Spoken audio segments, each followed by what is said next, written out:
Okay. Can I just take her name?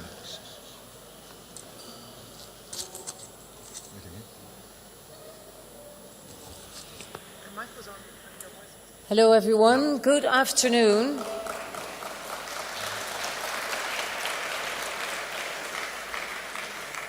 That's easy to get an early applause, so that's, thank you. My name is Annemarie Straathof, and I'm the Vice President Risk and Compliance, the Chief Risk Officer of the EBRD. I am delighted to be here with you today as part of this exciting closing event of the annual meeting of the EBRD, which is really the grand finale of this year's annual meeting. We have split this sustainability event into two parts. We're first going to be launching the sustainability report, and then we will be doing the EBRD Sustainability Awards ceremony. A special welcome to all our award winners here in the audience, and also to our very loyal sponsors, Akfen Holding. Welcome.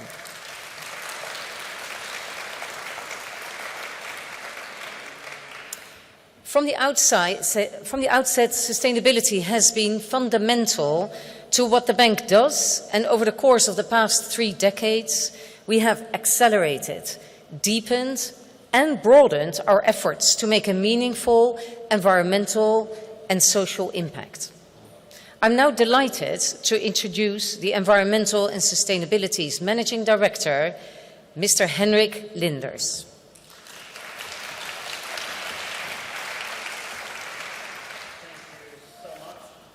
I'm really pleased to be here. I know that we are one of the last events of some long and busy days, and we are between you and the reception, so this is only going upwards from here. I'm here to introduce the Sustainability Report for 2022. Today I want to emphasize 2 words that are central to our sustainability efforts: impact and culture. Starting with environmental safeguards in the 1990s, through the policy engagement and investments in green economy and economic inclusions today, prioritizing sustainability and achieving impact have always been fundamental to EBRD's culture.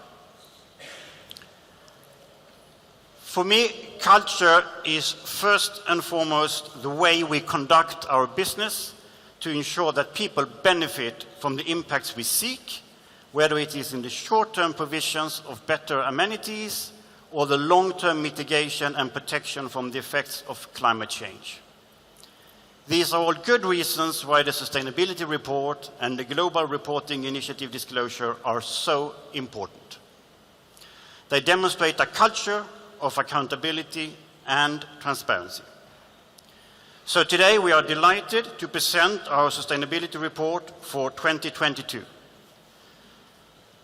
This report details what we did, when we did it, and how we were able to support the people within our countries of operation. The report tells the story of another chapter in EBRD's 30-year track record of sustainability, and we hope you will enjoy reading it online as we release it to you today. 2022 was a year in which EBRD responded to multiple crises, not least the devastation and migration inflicted by the invasion of Ukraine.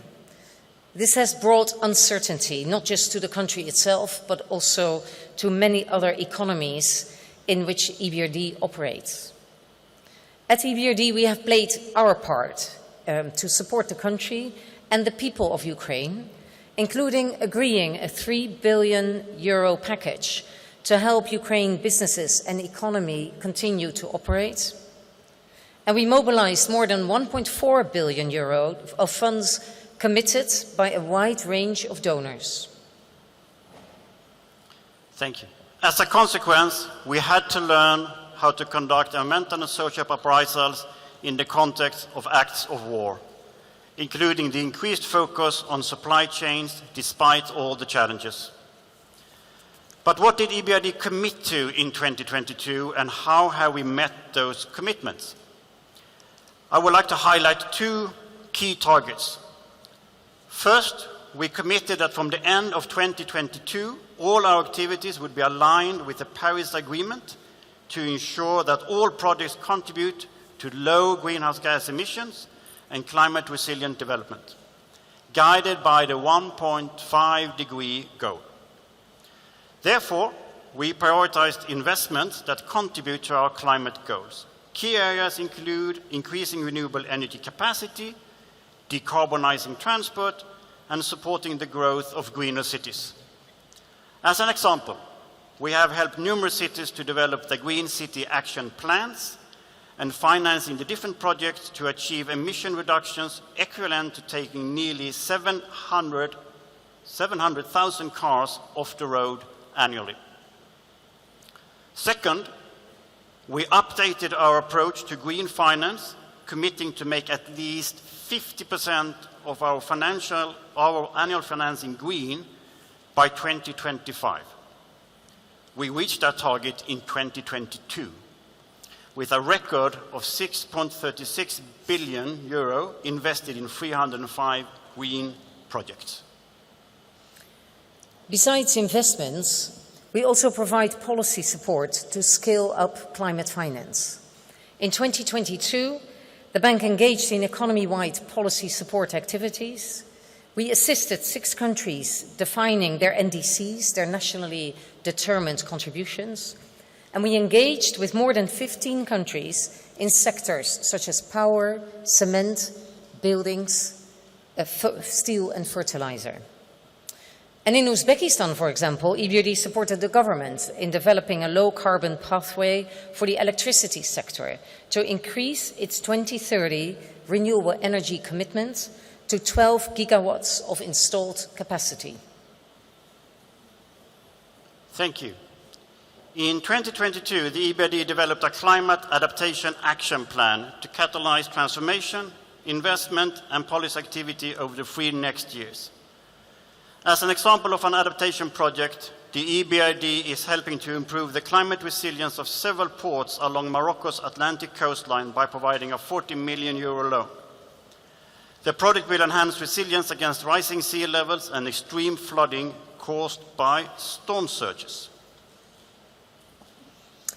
Then on monitoring and disclosure, EBRD was the first MDB to commit to the Task Force for Climate-Related Financial Disclosure, and we have been publishing standalone TCFD reports since 2020. In November 2022, we published our 3rd TCFD report to reaffirm our commitment to improving transparency and directing material investment to promote systemic change in our economies. So, while the bank remains intent on ensuring net zero biodiversity loss, the bank's approach must evolve to support reversing the trend of declining biodiversity. The work is currently ongoing and we hope to finalize it later this year. EBRD is part of the informal working group of the Task Force for Nature-Related Financial Disclosure, which was established in September 2020. And we look forward to continue this work in 2023. So how do we work ourselves in EBRD? We had a big milestone in 2022. We moved to a new headquarters after 30+ years in our first building. We moved to Canary Wharf in London, and we saw 2,800 of our staff relocate to what is one of the most environmentally advanced office buildings of its kind in the United Kingdom. We were therefore delighted to receive recently the prize for environmental, social and governance by the British Council for Offices, the BCO, for the London and South East region, which was a testament to the vision, the work and the dedication of our internal team to realize this. Thank you very much. Now we need to look forward. We need to look how we can improve even further. And that turns me to the topic of the review of the environmental and social policy and the performance requirements. The past 5 years have presented an emerging set of challenges. The world is evolving extremely fast and agendas are accelerating. And in reviewing the bank's environmental and social policy, we will consider these and other emerging factors, as well as project implementation experiences. The policy review will take place in 3 phases. Some of you are already engaged, starting in late 2022. And we look forward to presenting our policy proposals to a wide range of stakeholders and hearing your feedback on all our ideas. The feedback from our stakeholders is vital to make our next policy fit for the future and relevant to all the stakeholders who are affected by our operation. So thank you for giving us the opportunity to share this flagship report with you. And we see if we have our next speaker here or if he is delayed. He's not there yet, so let me do the next stage then. So we were meant to have the first Vice President, Jürgen Richtering, join us now. He's a little bit delayed, so I will be doing the introduction of the next speaker, and we will be seeing him a little later. So I'm not going to say hi again to everybody, because you're already here, and I was here too. So before we move then to the more glamorous part of this event, the Sustainability Awards, and to add a little more sparkle, we would like to introduce Mrs. Suna Park, who works for the Ministry of Natural Resources and is the advisor to the Minister on International Strategic Partnerships, Innovations, Environmental Culture and Education.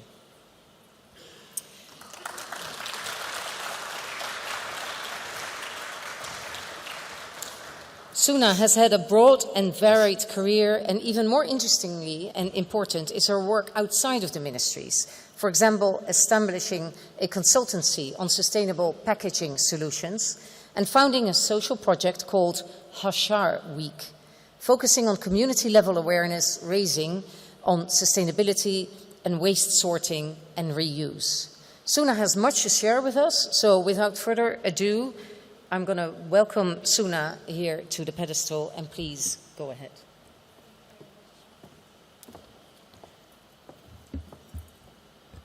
We did have a bit of a hiccup with the presentation, so I'm afraid there won't be any accompanying slides. You would have to just hopefully enjoy listening to my speech alone.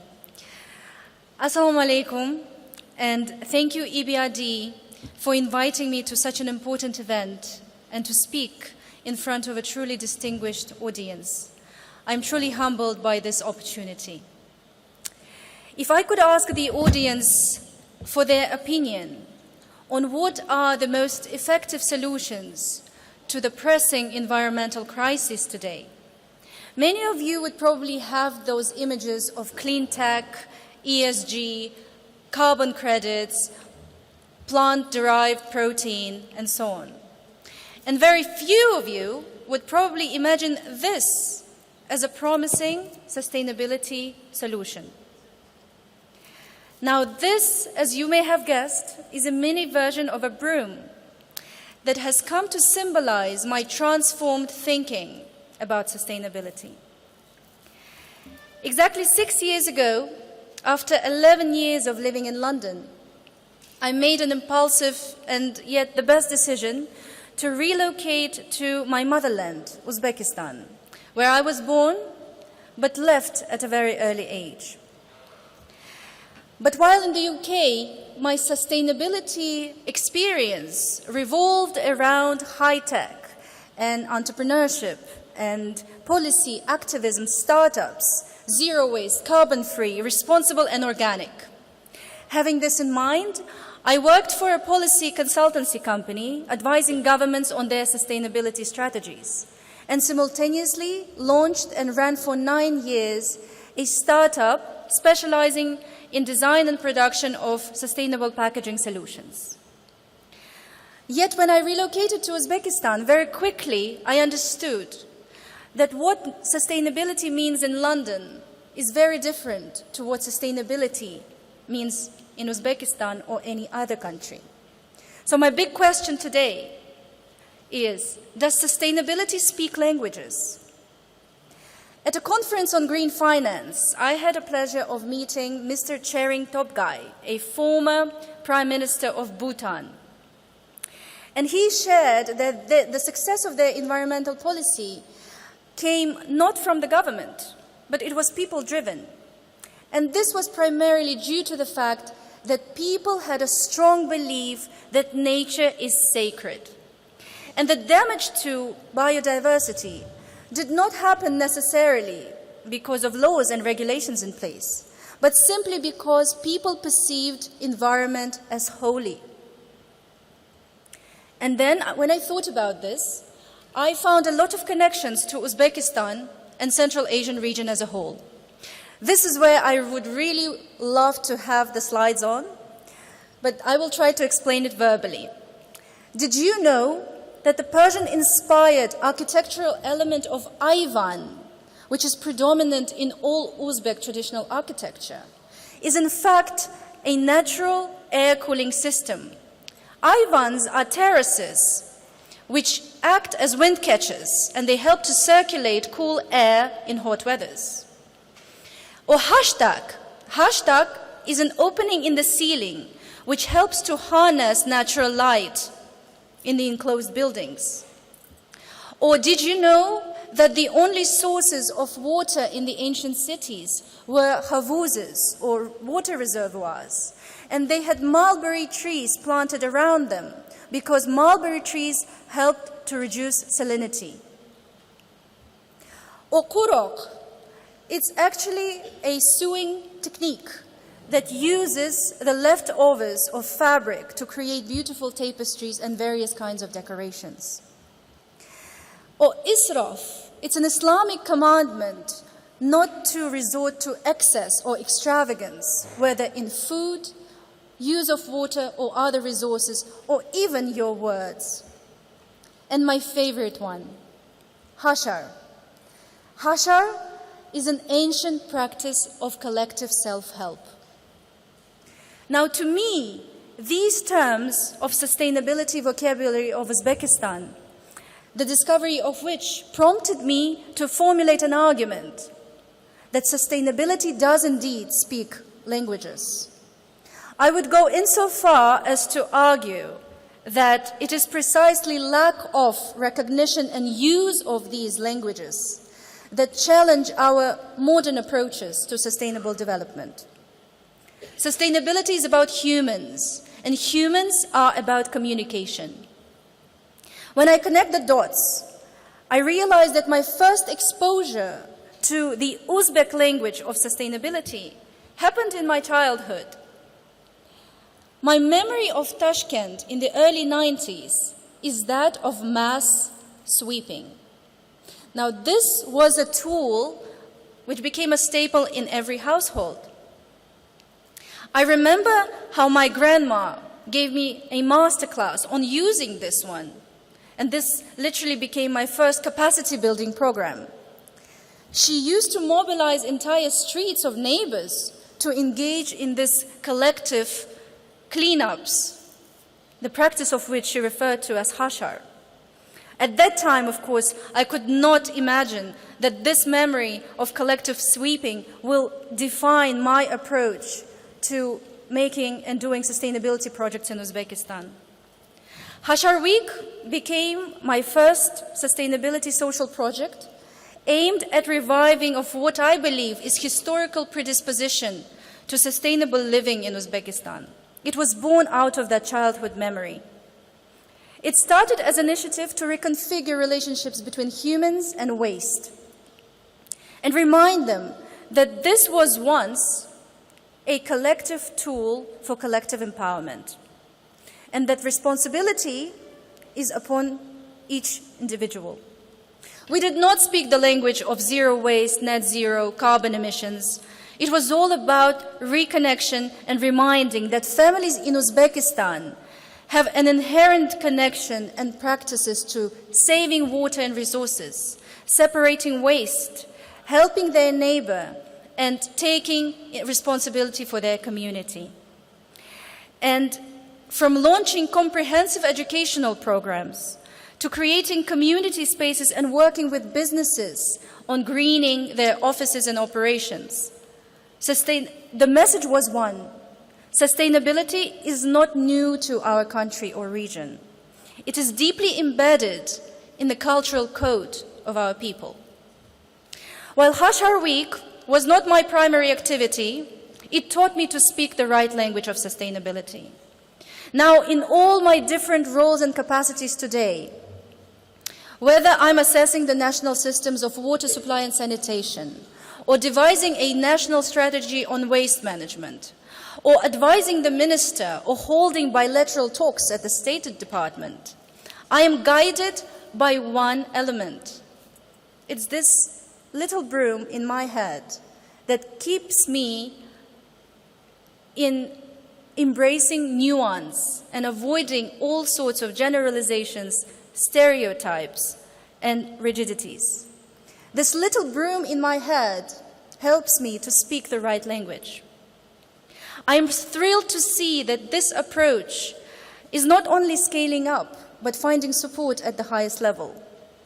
Just a week ago, the President of Uzbekistan has approved the establishment of a Central Asian University of Environmental Studies and Climate Change in Uzbekistan, which will become a unified platform to study precisely these languages of sustainability. In addition, we are launching one-of-a-kind research center on ethnoecology, which will be fully dedicated to exploring these relationships between traditional practices, indigenous knowledge, and sustainable development. Speaking the language in our efforts to sustainability goes beyond awareness. It actually elevates us to the level of awakening. And I believe that it is awakening that is the ultimate sustainable approach to rethinking our past, present, and hopefully future. Thank you.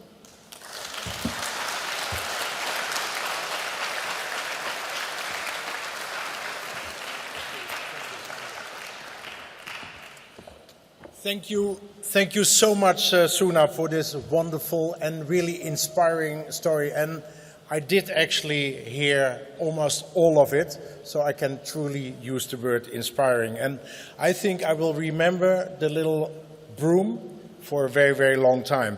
And I think you're quite right, because contributions to sustainability do matter, however small or large they are. And I think we can all play a role in making this world a better place.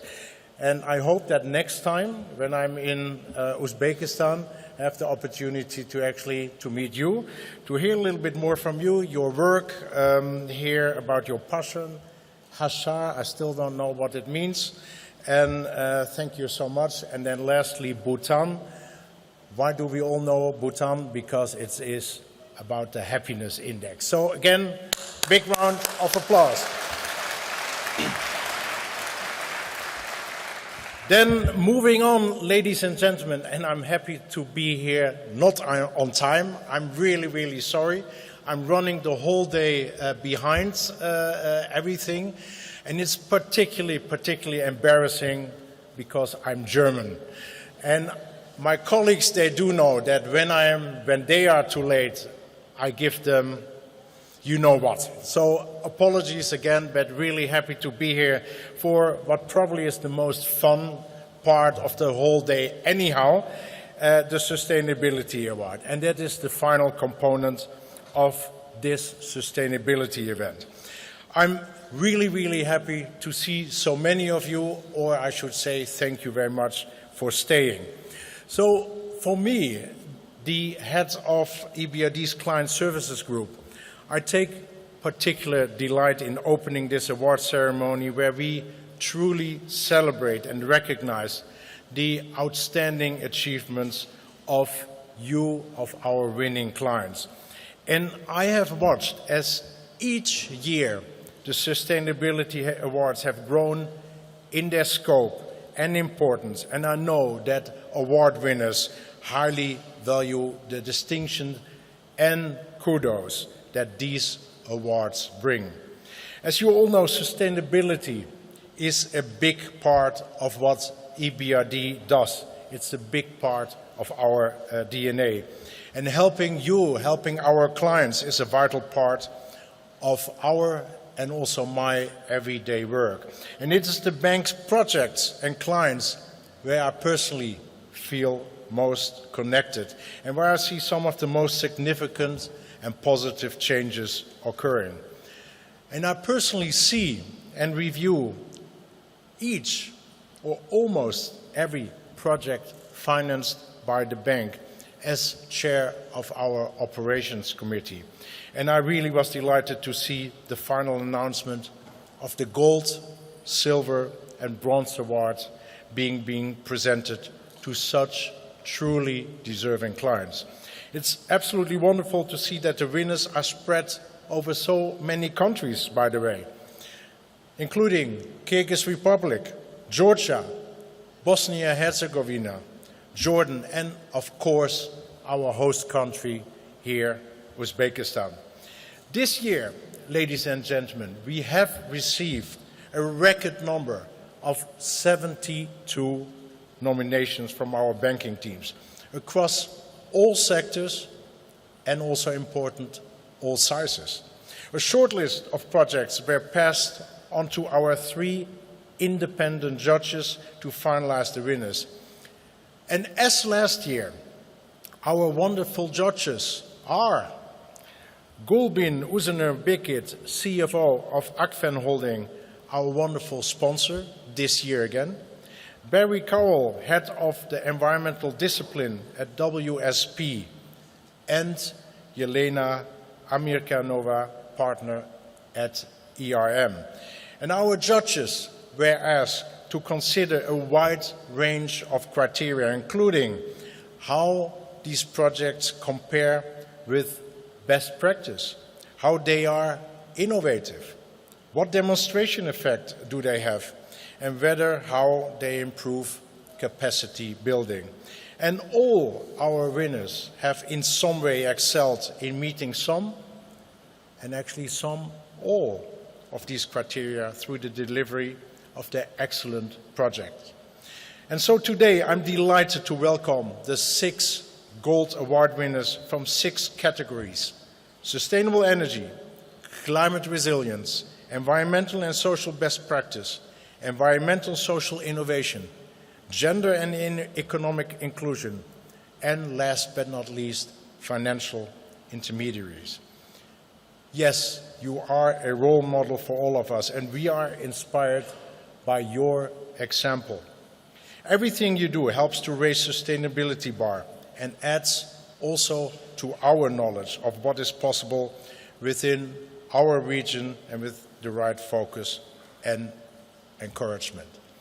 But before we really begin celebrating, I'm delighted to welcome once again Akfen Holding, a key client of EBRD and hugely supportive sponsors for the last 8 years, and Gulbin Uzener-Bekit, Akfen Holding CFO, will hopefully come to the stage, will run now, and give a short presentation and will stay on the stage afterwards. A big applause for you.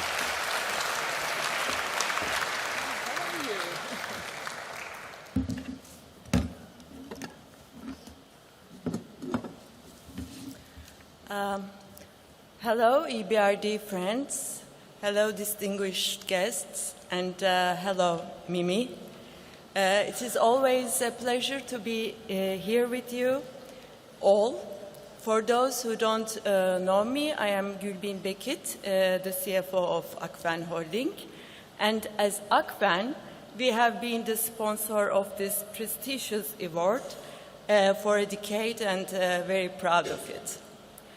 Sustainability is in our DNA since our foundation. As the first holding company in Turkey to sign the United Nations Global Impact Compact, we have been actively working to create a brighter future for all. In our quest, we have considered on 3 main areas, environmental areas. 1, clean and accessible energy generation, clean water and sanitation, reduction of carbon dioxide consumption. And the whole group is constantly working to reach the goal sets in these areas. From a social aspect, our foundation, Turkish Human Resources and Health Foundation, called TİKAV, has been working for nearly 25 years with a focus on women and youth, touching the lives of thousands with scholarships, training programs, and special events. Akfen especially cares about equalization of women's position in social and business life, creating employment for them and realizing their efforts and dreams. Following the tragic earthquake, Akfen put all its resources day one to help all those affected with our Hand-to-Hand Together initiative.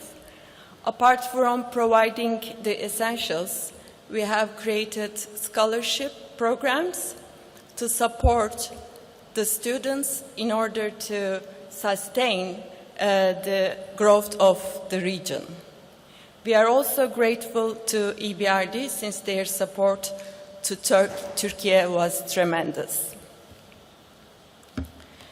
We have dedicated to drive sustainable economic development in our country through our investments and people-oriented projects while maintaining our values for 47 years.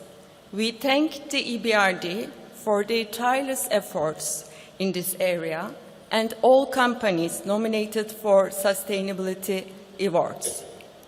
And finally, congratulations the winners and thank you.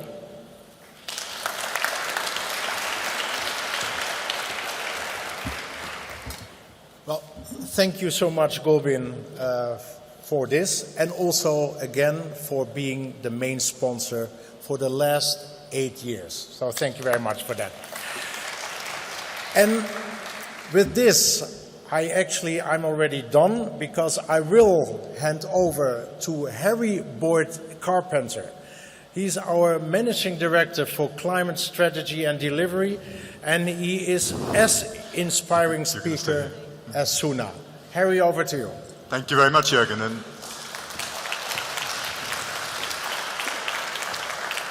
thank you also for being late, something we can use for the next few months at least.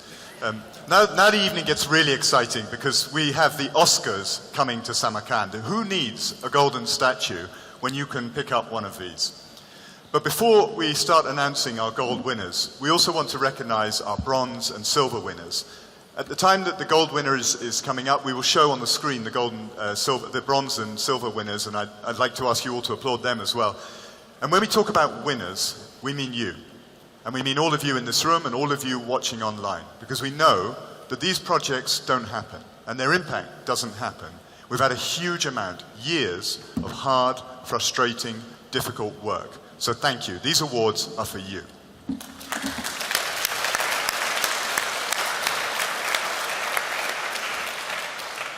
So our first award is in the Sustainable Energy category, which recognizes projects which reduce carbon emissions, encourage energy efficiency, or increase renewable energy capacity.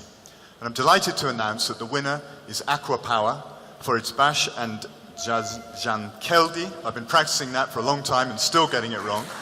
But the Bash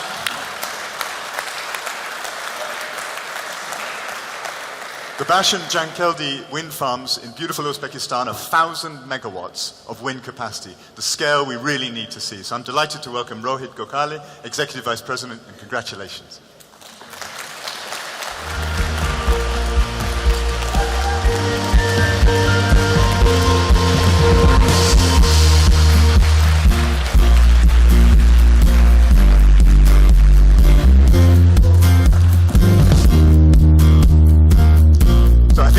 Now a short video from Aqua.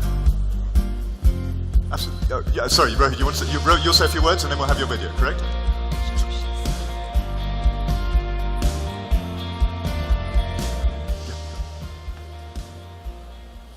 Good evening, everyone. My name is Rohit Gokhale. I'm responsible for new business development in aquapower in the Africa and Central Asia region. I'm truly humbled and honored to be receiving this award, and thank juries as well as EBRD and the management and teams of EBRD for recognizing our efforts in the sustainable energy sector. And I think as of today, climate change as well as energy transition, we feel are absolutely important today. All of us need to take global efforts to basically ensure that we pass on a planet which is fit to use for our next generations. As a company, we are very proud to be doing our bit towards that effort. And all of this is, so we are a Saudi company, but we are not just focused on achieving our nation's 2030 vision or their net zero kind of targets, but we are also acting as an agent for a number of nations across the globe to achieve their energy transition objectives, and we feel we have a great opportunity for achieving that objective. So as far as Uzbekistan is concerned, we are very proud to be helping them achieve their decarbonization and energy transition goals. Bashan Jankilti, which contributes 1,000 megawatts of wind power to the grid, is just one of the 10 projects that we are 10 clean energy projects that we are going to be implementing in Uzbekistan as of now, and I think we'll have more in the pipeline. And we are really we express our gratitude to the government of Uzbekistan, the Ministry of Energy, and the Ministry of Industry, Investment and Trade for their confidence in us. Last but not the least, I think a lot has been done in the clean energy space, but if you look at the total complexities involved in energy transition, a lot more needs to be done. So thanks for this award, and I also congratulate others for their awards. Thank you.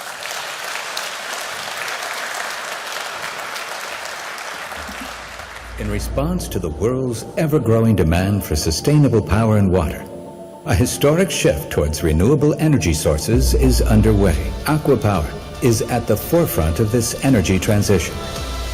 Aquapower's pioneering mindset has enabled the company's equally rapid expansion outside its home market. Today, Aquapower is well placed to deliver power and water at low cost to hundreds of millions of people in various high-growth markets across 3 continents through numerous assets. Today, clean and low CO2 technologies contribute more than 70% of total gross capacity, puts the company's commitment to operational excellence in practice, and ensures compliance with high standards for health, safety, security, and environment, in line with the company's ESG framework. Aquapower, driving the transition.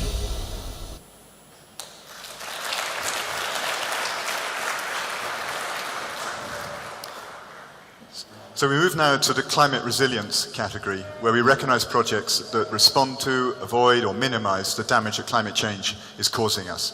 And we're in a part of a world where climate stress or water stress is particularly acute and a particularly serious problem. So I'm delighted to announce that the gold winner in this category is the Kyrgyz Republic for a water supply resilience project. And I think the team will come up and accept the award, quite appropriately given all the work.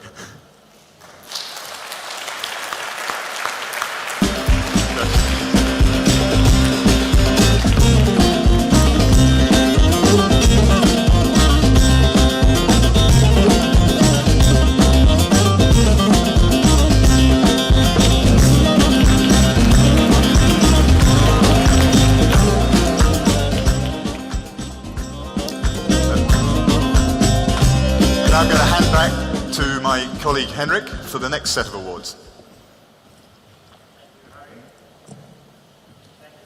It's not, see if this microphone is on. Yes, it is. Thank you, Harry. It's not easy to take the stage after you, but with some hair getting off the stage, I then take the stage with no hair. So hopefully we will get a transition next time, I think, when the next presenter comes on to really compensate for the lack of hair in this presentation.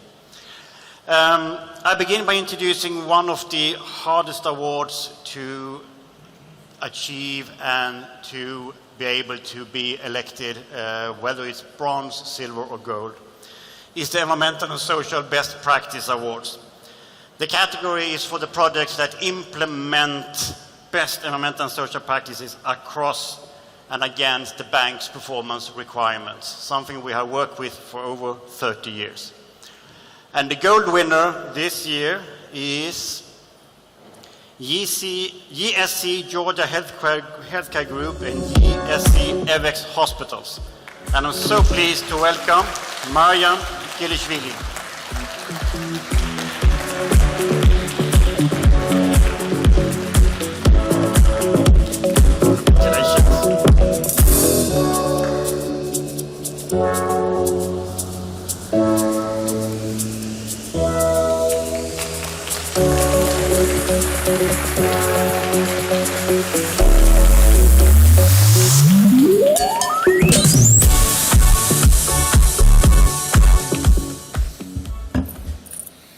Hello, everybody.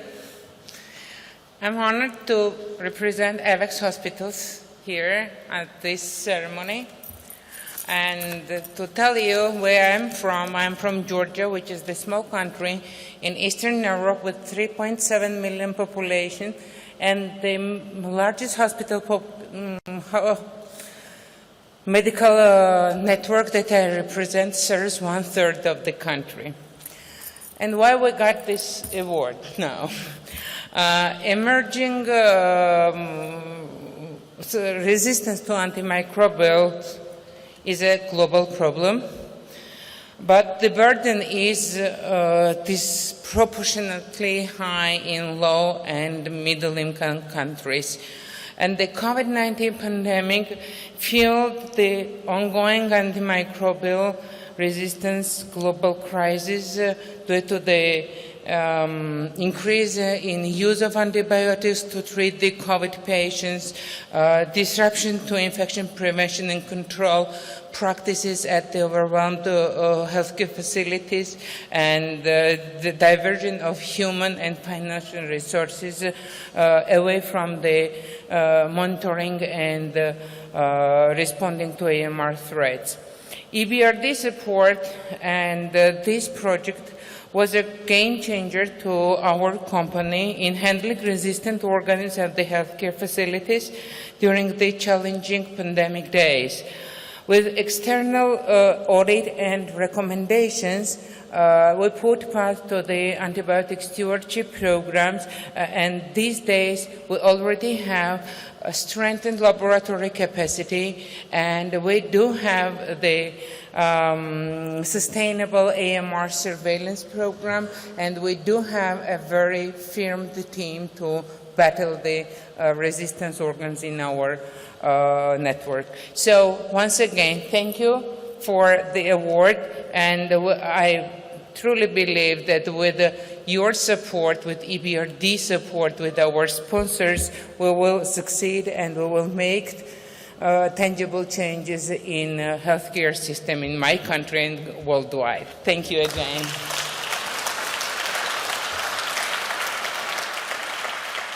Thank you very much.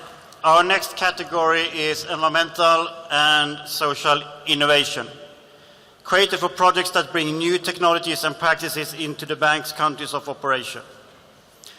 So our gold winner this year is stock company Ukposhta from Ukraine.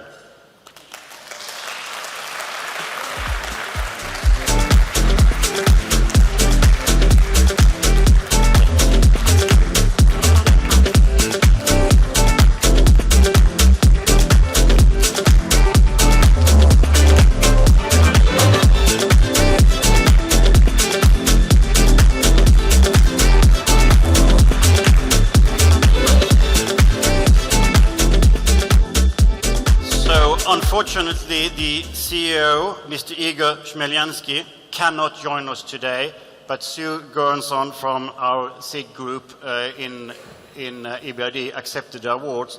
But he has a pre-recorded message of thanks that we will play now. Thank you. Dear all, Ukrainian Postal Service continued working from the first day of the war, underselling with or without the roads, we continue to provide services to our people. Then, when the enemy attacked our energy and mobile infrastructure, we recall how to work without computers or even using abacus. But now, with support from EBRD side, we've been able to acquire over 17,000 devices to enable us to provide digital services in every single city and village in Ukraine under any conditions. So Ukraine can move forward and be the coolest digitalized country in the world, no matter what the conditions are. So we hope to welcome you soon in Ukraine and to take you on a tour across our great, beautiful country. Thanks again for your support and hope to see you soon.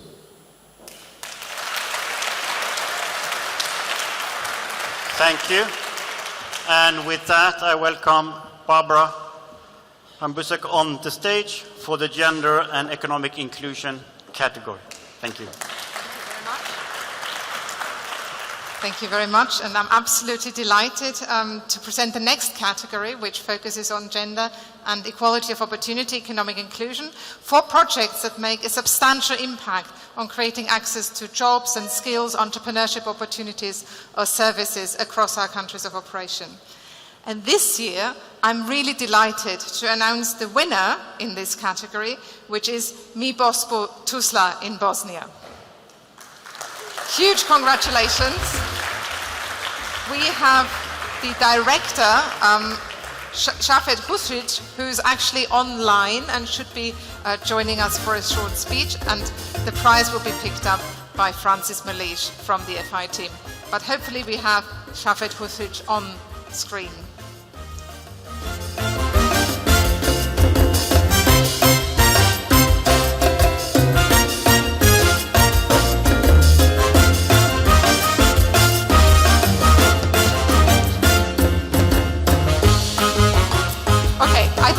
Unfortunately, can't do that, but congratulations.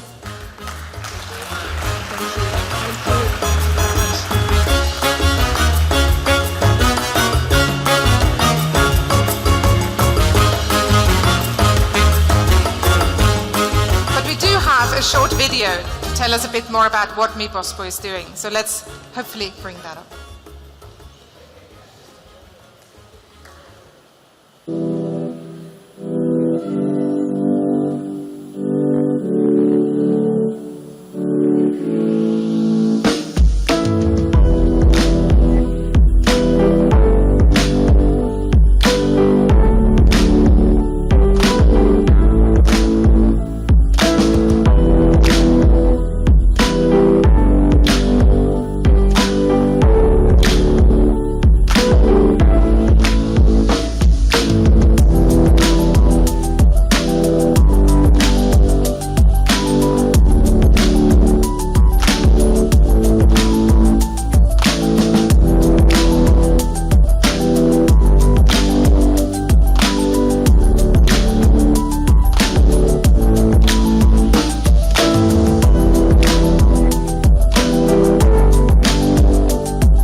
Congratulations to Mi Bospo, who really make a huge impact in terms of creating access to finance, entrepreneurship, financial inclusion for women and young people, not just in Bosnia, but really setting the standard across the Western Balkans and beyond.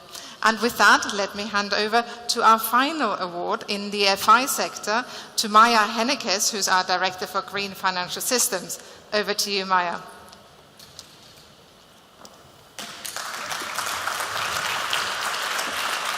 All right, there's only one award left, and I will continue to shamelessly say it's my favorite one, the category for financial intermediaries. I think the work of our 3 award winners is absolutely exemplary of the really extraordinary transformation we're seeing currently in the financial industry towards greater sustainability. And our award is really for FIs, financial institutions, that either break ground by innovating green products, or they implement best practice environmental and social standards across their entire portfolio. And I'm super, super delighted, happy, and very proud to announce this year's and the final gold winner of this ceremony today to the Microfund for Women from Jordan, and to an extraordinary woman, Lama Zawati, CEO of the Microfund for Women from Jordan.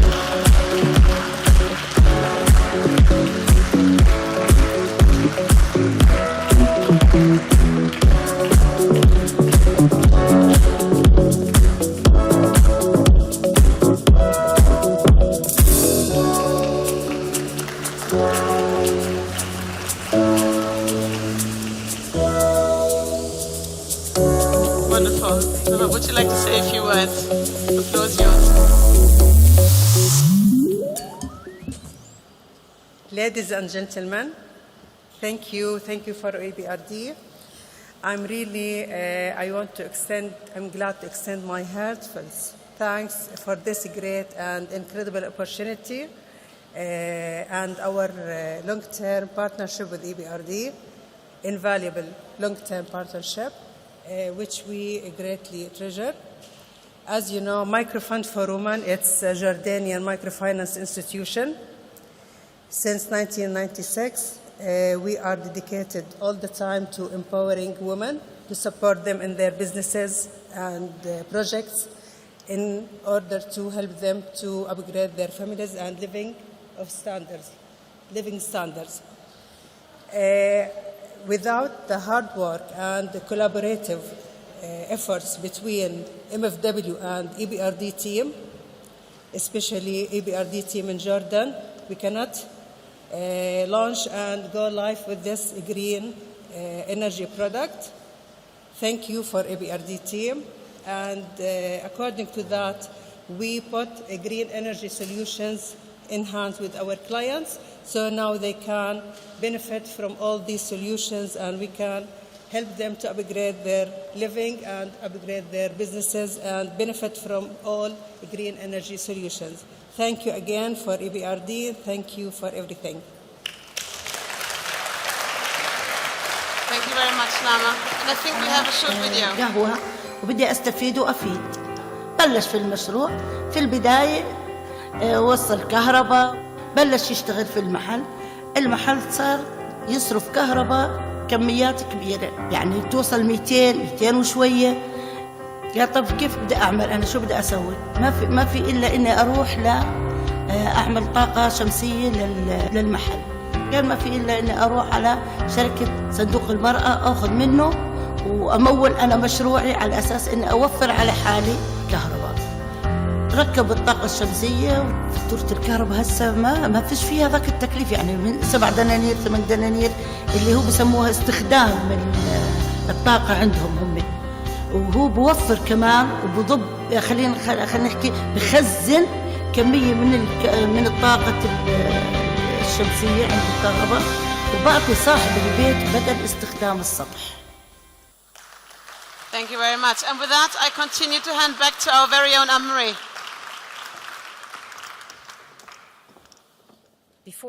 Before I close off, I've been told we now have connection with Safet Husik of the MIBOSPO Tuzla.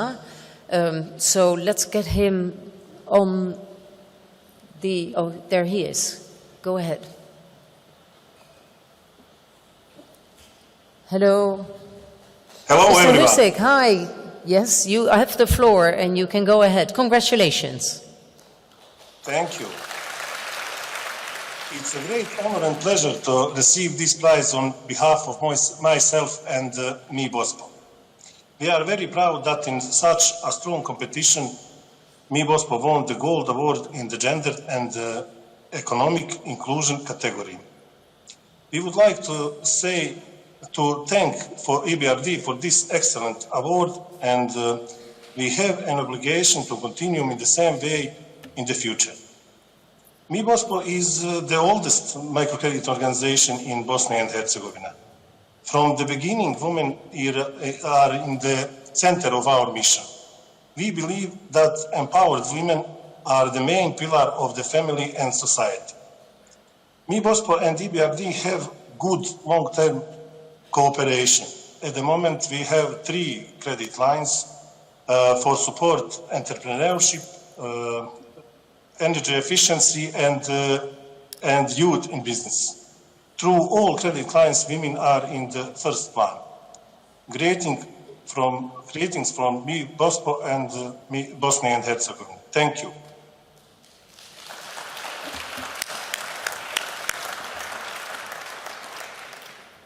Thank you, that's wonderful. And congratulations again. Thank you. So now we've come to the end of the EBRD Sustainability event, and there's only 1 minute between us and the drinks. So huge congratulations again, once ago, for all the Sustainability Award winners. Thank you also to Akfen Holden for sponsoring this event once again. And thank you, Gobin Uzner-Bekit, who's the CFO of Akfen. I also would like to thank our judges, Elena, Barry, and Gulbin, for their time and effort in judging these awards. And thank you for all the Gold Award winners for your amazing presentations of your projects and your companies. It's really great to hear from you, to see some of the videos that bring your work to life, and to understand what drives you to create better companies and better outcomes. I look forward to working with all of you again in the future and maybe seeing you all back again as a winner. And then thank you to everybody here in the audience and also online who took time to attend this event. And now's the time for us to celebrate. So please, you can make your way to the reception, but I would just like to ask that the award winners remain here for a very quick photo shoot. See you later at the drinks. Thank you.